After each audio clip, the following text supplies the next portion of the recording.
Fatto sta che a un certo punto lui mi ha detto: cos'è quella roba verde là in fondo? E io che avevo il cannocchiale, come l'ho vista, ho detto: sono gli stivali di mio papà. E io ho urlato: l'abbiamo finalmente trovato. Poi siamo andati lì ed era lui, è morto nelle sue montagne perché lui adorava la montagna, proprio l'adorava. Il momento cruciale in cui 9 mesi di angoscia finiscono. Il momento in cui Monica Ghirardo e il compagno trovano papà Giocondo, in mezzo a un bosco, fuori sentiero, in località Pescoltre, laterale della Val Tovanella, verso Ospitale di Cadore. A più di 2 ore di cammino dal luogo del ritrovamento dell'auto dell'anziano, nel giugno scorso. Ed è una tempesta di sentimenti per una figlia che ha cercato, senza mai fermarsi.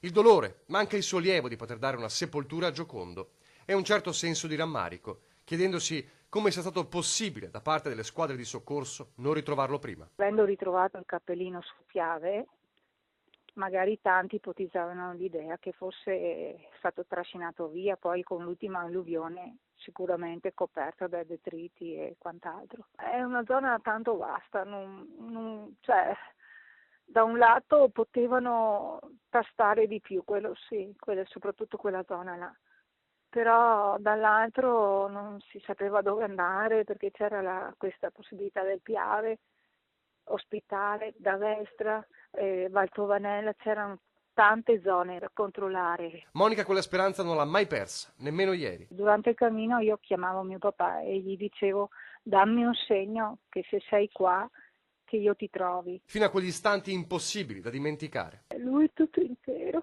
con l'orologio che funzionava perché andava a luce solare e non aveva neanche una foglia sopra.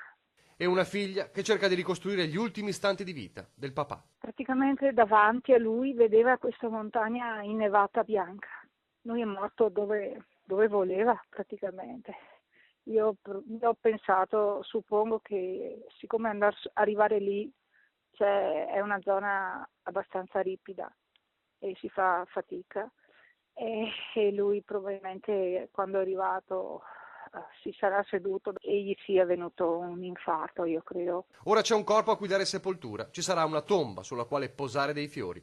Per Monica, nel dolore immenso, solo una consolazione può arrivare dall'autopsia. Che non abbia sofferto con la speranza che andassero a prenderlo, quello sì.